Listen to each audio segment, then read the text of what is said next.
Hello दोस्तों, welcome to Brighton academy. Brighton academy में आपका बहुत बहुत स्वागत है। आज का हमारा टॉपिक है विक्रय एवं उसके प्रकार, सेल्स एंड इट्स टाइप्स। ठीक है बच्चों, तो सबसे पहले हम लोग देखेंगे विक्रय का अर्थ देखेंगे। इसका अर्थ क्या है? व्यापार करने के उद्देश्य से माल को बेचना ही विक्रय कहलाता है। समझ में आ गया बच्चों?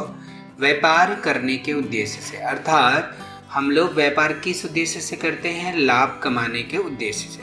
तो लाभ कमाने के उद्देश्य से जो भी वस्तु या माल हम लोग बेचते हैं उसी को क्या कहा जाता है? विक्रय कहा जाता है। ठीक है बच्चों, अब देखेंगे हम लोग इसके प्रकार अर्थात टाइप्स। तो ये दो प्रकार के होते हैं, नगद विक्रय और उधार विक्रय।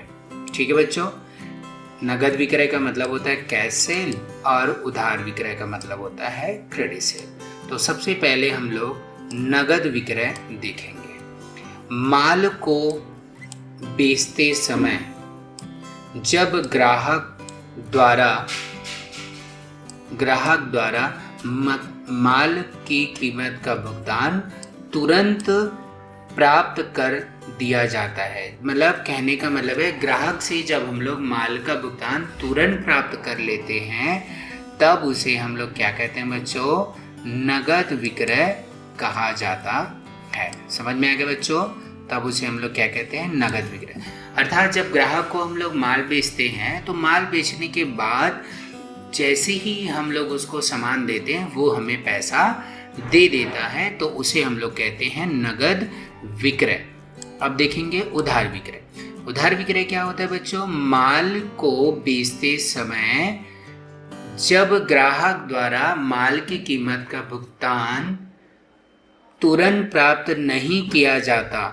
ठीक है, अर्थात ग्राहक के द्वारा यह वादा किया जाता है कि वह कुछ समय पश्चात माल की राशि का भुगतान कर देगा, तो उसे हम लोग क्या कहते हैं? उधार विक्रय कहते हैं। ठीक है बच्चों, अर्थात जब ग्राहक को हम लोग माल बेचते हैं वो हमें राशि का भुगतान तुरंत न करके कुछ समय पश्चात करने की बात करता है, तो इस प्रकार के विक्रय को हम लोग क्या कहते हैं बच्चों?